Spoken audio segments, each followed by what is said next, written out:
Mr. Gerald Anderson abay nagbigay na ng kanyang statement patungkol sa issue ng hiwalayan nila ni Miss Julia Barreto. But before that, if you haven't subscribed yet to my YouTube channel, please don't forget to like, share, and subscribe at i-hit mo na rin ang notification bell for more showbiz updates. Bago tayo of course magpatuloy sa ating updates for today's video, nais ko pong pasalamatan kayo for always watching and trusting this channel. Thank you so much sa inyong palagiang panonood at palagiang pagsubaybay sa mga updates po natin. Maraming salamat po.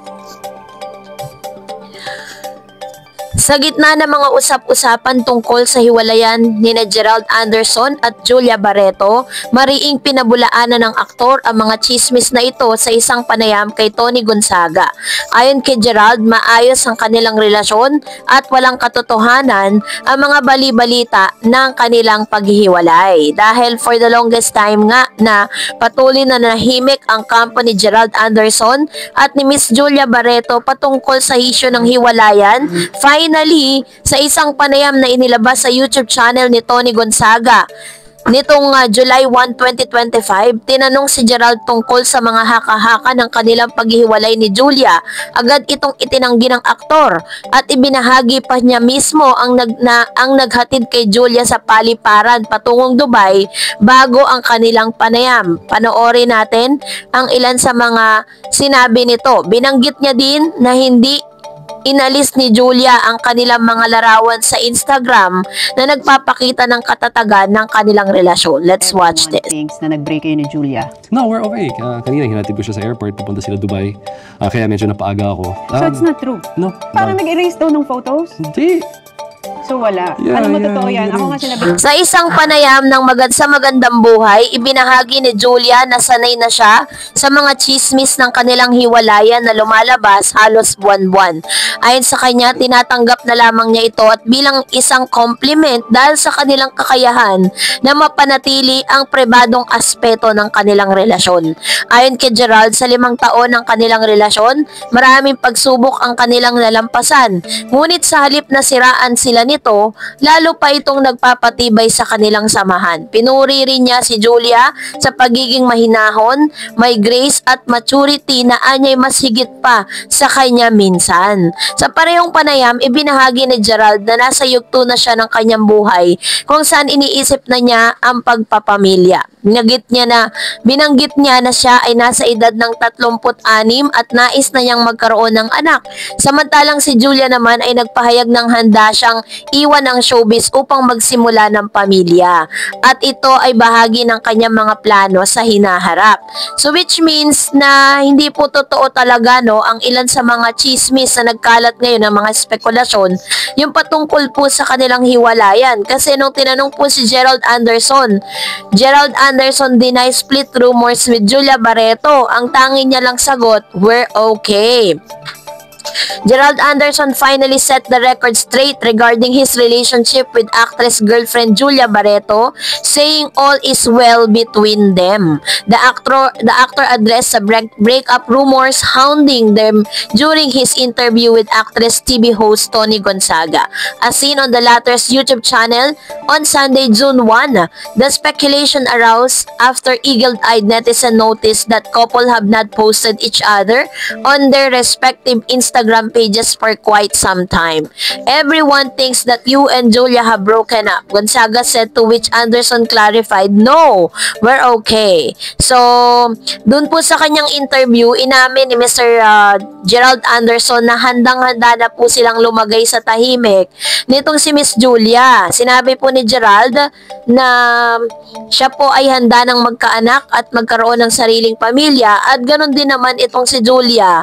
Sinabi niya na kaya niya or handa niyang iwan ang mundo ng showbiz para po bumuo ng kanyang pamilya kasama si Gerald Anderson.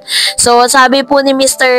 Gerald, when asked by Gonzaga about settling down, Anderson said he is already the stage where he is thinking about it.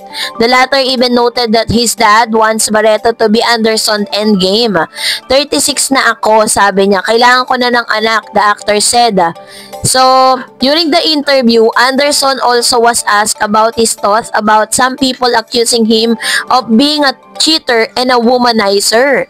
Alam nyo kung sinong naging girlfriend ko pag sila yung girlfriend ko, sila lang talaga, he said.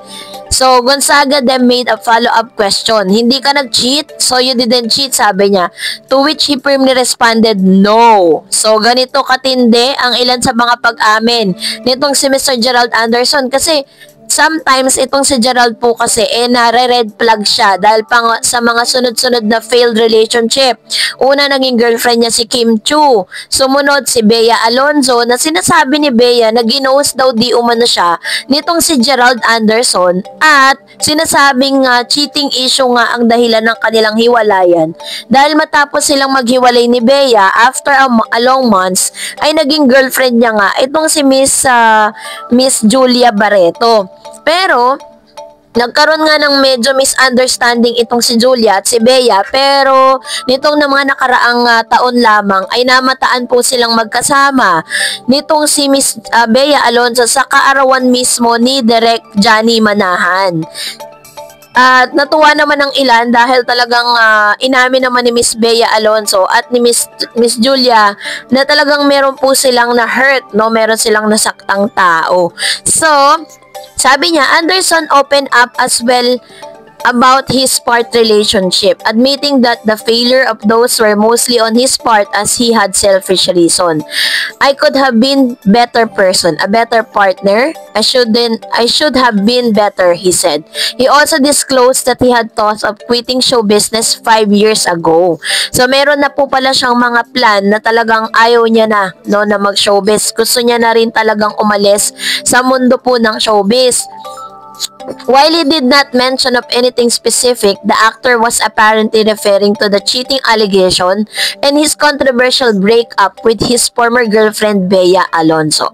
Talking about the reason why he did not leave the industry, he said, I cannot feed my family with their negative comments. And what kind of person would I if I quit? So, yun naman po yung kanyang sinabi. But I'm not saying that it was not hard.